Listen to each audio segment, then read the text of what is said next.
The Battle of the Trench, a story of strategy and survival. The Battle of the Trench, also known as the Battle of Kandak or the Battle of the Confederates, was a key event in early Islamic history. It took place in the year 627 CE in the city of Medina and was part of the ongoing conflict between the Muslims, led by Prophet Muhammad, peace and blessings be upon him, of Mecca. This battle is remembered for its unique defensive strategy and the lessons of patience and unity it taught. After their partial victory in the Battle of Uhud, the Quraysh leaders realized that their efforts to destroy the Muslims in Medina had been ineffective. Despite their attacks, Islam continued to grow stronger. To end this rising influence, the Quraysh formed an alliance with other tribes and Jewish groups, amassing a massive force of 10,000 soldiers. Their goal was clear: to eliminate Prophet Muhammad, peace and blessings be upon him, and his followers once and for all. The Quraysh gathered a massive force to attack Medina. They sought help from other tribes, including the Banu Ghatafan, Banu Sulaym, and Banu Asad. They also formed an alliance with the Jewish tribe of Banu Nadir, who had been expelled from Medina earlier. The combined force of this confederation was estimated to be 10,000 men, a formidable army for the time. The leaders of the Jewish tribe Banu Nadir, who had been exiled from Medina by Prophet Muhammad, peace and blessings be upon him, for betraying their agreement, sought revenge. Huyai ibn Akhtab, a prominent leader of the Banu Nadir, travelled to Mecca with other leaders from Khaybar. There they swore allegiance to the Quraysh, represented by Safwan ibn Umayyah, and planned to unite against Medina. Quraysh, led by Abu Sufyan, were already looking for an opportunity to defeat Prophet Muhammad, peace and blessings be upon him, and his followers. They provided the main strength of the Confederate armies, contributing 4,000 foot soldiers, 300 horsemen, and up to 1,500 men mounted on camels. The Banu Nadir played a significant role in rallying other tribes to join the Confederates. They promised generous rewards, offering the Banu Ghatafan half of their harvest from Khaybar in exchange for their support. This brought an additional 2,000 soldiers and 300 horsemen under the leadership of Unayna ibn Hassan Fazari. The Banu Asad, led by Tulayha Asadi, also joined the Confederates, adding their warriors to the cause. The Banu Sulaym contributed 700 men, though their numbers might have been higher if not for some leaders who sympathized with Islam. However, not all tribes were willing to join. The Banu Amir, who had a pact with Prophet Muhammad, peace and blessings be upon him, refused to participate in the attack. Other tribes that joined included the Banu Murrah, with 400 men, led by Has ibn Auf Muri, and the Banu Shuja, with 700 men under Sufyan ibn Abshams. By the end of 626 CE, the Confederate army was ready. This massive force of approximately 10,000 men and 600 horsemen was one of the largest armies Arabia had ever seen. The coalition was led by Abu Sufyan of the Quraysh. The plan was strategic. The Quraysh advanced from the south along the coastal route, while other tribes marched from the east, converging towards Medina. The unity of these diverse tribes demonstrated the seriousness of the threat to the Muslim community. As the Confederate army approached Medina, horsemen from the Banu Khuzaa, a tribe allied with the Muslims, rode ahead to warn Prophet Muhammad, peace and blessings be upon him, of the impending attack. This coalition of tribes and forces marked the beginning of the Battle of the Trench. Despite the overwhelming strength of the Confederate army, the Muslims of Madinah, under the wise leadership of Prophet Muhammad, peace and blessings be upon him, would respond with a strategy unlike anything seen before in Arabia. This moment in history was not just a clash of armies, but a test of faith, unity, and innovation. The events that followed would forever change the course of Islamic history. As news of the approaching Confederate army spread, horsemen from the Banu Khuzaa tribe arrived in Medina to warn Prophet Muhammad, peace and blessings be upon him, about the threat. They informed him that an army of over 10,000 men would reach the city within a week. Prophet Muhammad, peace and blessings be upon him, quickly gathered the people of Medina to decide on the best strategy to defend the city. The Muslims faced a difficult choice: Should they meet the enemy in open battle, as they had done victoriously at Badr, or should they defend the city itself, learning from their loss at Uhud? After much discussion, the Muslims chose to adopt a new defensive strategy: digging a trench. The idea of the trench came from Salman the Persian, a companion of Prophet Muhammad, peace and blessings be upon him.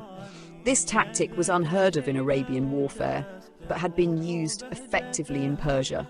Prophet Muhammad, peace and blessings be upon him, approved the plan, and the Muslims began working together to dig a massive trench on Medina's northern side, where the city was most vulnerable. Prophet Muhammad, peace and blessings be upon him, personally joined the digging, lifting earth, and encouraging his companions. During the arduous task of digging the trench in preparation for the Battle of the Trench, the Muslims faced severe hunger, having not eaten for 3 days. Even the Prophet Muhammad, peace and blessings be upon him, endured this hardship, as evidenced by a stone tied to his stomach to alleviate the pangs of hunger. Observing the Prophet's condition, Jabir ibn Abdullah, may Allah be pleased with him, felt compelled to assist. He hurried home and inquired of his wife about any available food. She informed him that they had only a small quantity of barley and a young goat. Jabir slaughtered the goat, and his wife ground the barley into flour to prepare bread. Once the meal was ready, Jabir discreetly invited the Prophet, peace and blessings be upon him, and a few companions to partake in the modest offering. Upon hearing this, the Prophet, peace and blessings be upon him, instructed Jabir to inform his wife not to remove the bread from the oven or the meat from the pot until he arrived. He then extended the invitation to all the Muhajirin and Ansar, a considerable assembly.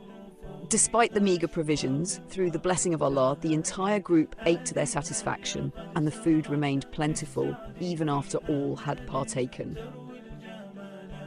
The Prophet, peace and blessings be upon him, then advised Jabir's wife to distribute the remaining food to others in need. This event is recorded in Sahih al-Bukhari, Hadith 41101, highlighting the miraculous blessing that allowed a small meal to suffice for a large number of people. Despite facing near-famine conditions, the Muslims worked tirelessly and completed the trench in 6 days. Women and children were moved to the inner city for safety, and the Muslims harvested their crops early to deny food to the Confederates. Medina's natural landscape also provided protection. The city was surrounded by rocky mountains and dense trees, making it difficult for large armies, especially cavalry, to penetrate. The trench completed Medina's defences, ensuring the Muslim army of 3,000 men was well prepared for the coming siege.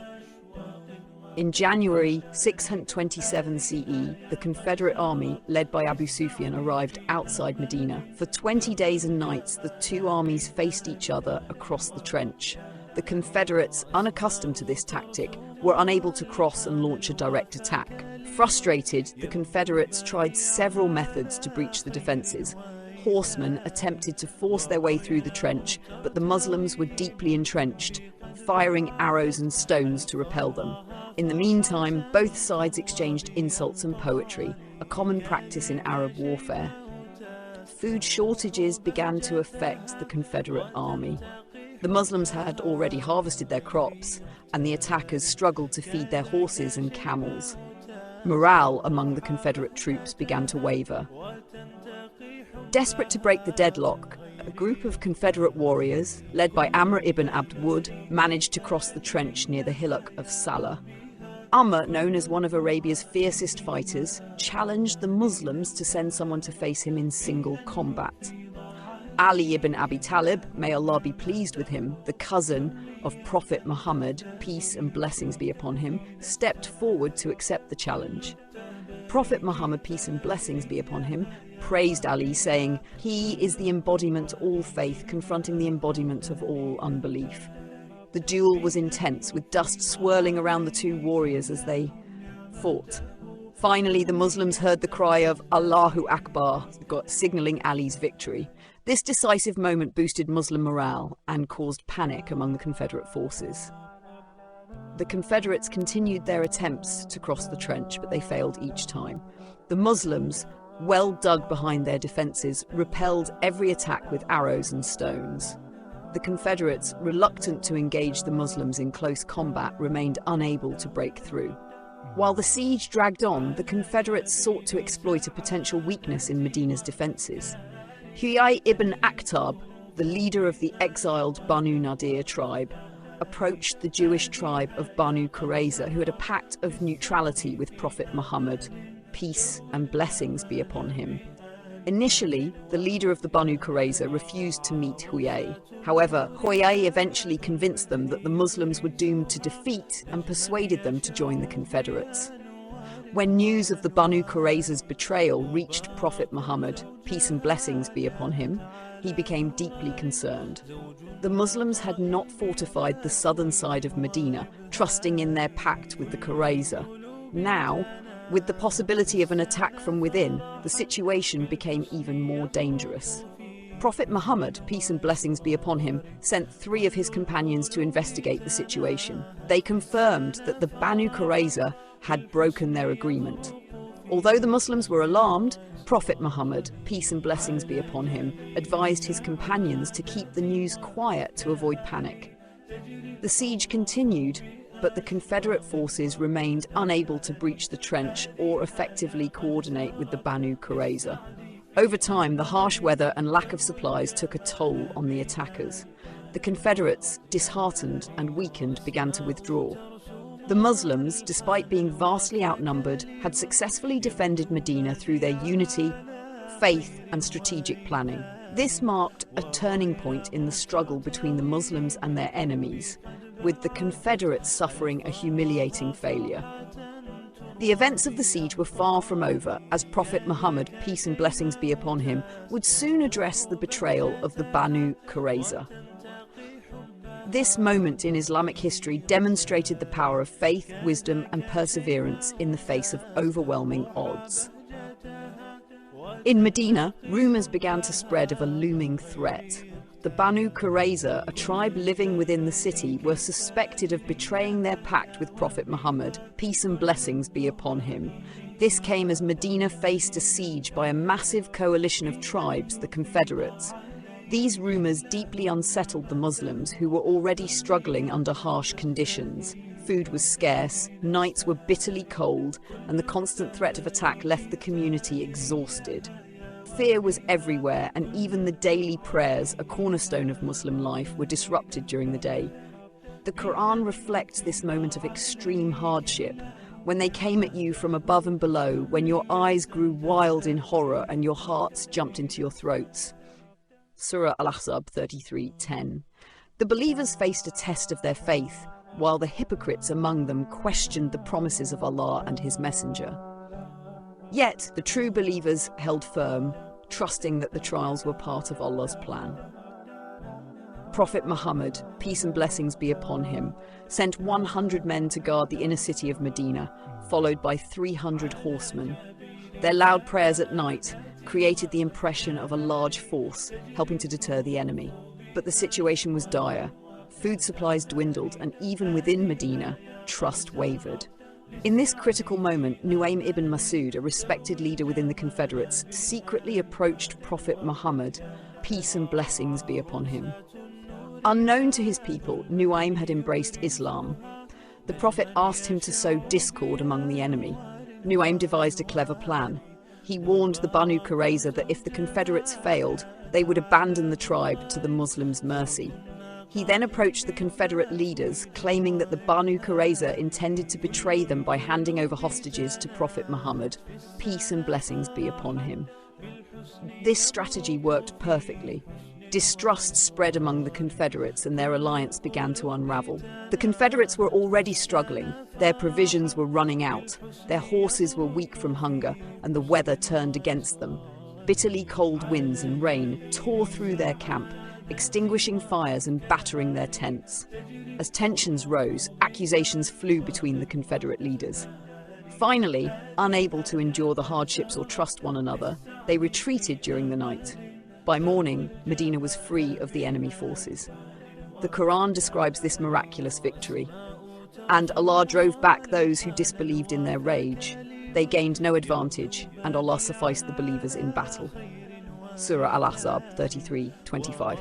After the Quraysh army retreated in defeat, the Muslims turned their attention to the Banu Qurayza, a tribe that had broken their treaty with the Muslims. The Muslims laid siege to the Banu Qurayza's neighborhood for 25 days, and eventually the tribe surrendered unconditionally. The judgment of their fate was handed over to Sa'ad ibn Mu'ath, may Allah be pleased with him, a leader of the Aus tribe who had been injured during the battle. Sa'ad decreed that the men who had fought against the Muslims would be executed, while the women and children would be taken as captives. The Prophet Muhammad, peace and blessings be upon him, approved of this decision, and it was carried out. Sa'ad later passed away from his injuries and was remembered as a martyr. The victory in the Battle of the Trench marked a turning point for the Muslims. The Confederates' defeat diminished the power of the Quraysh and other tribes opposing Islam.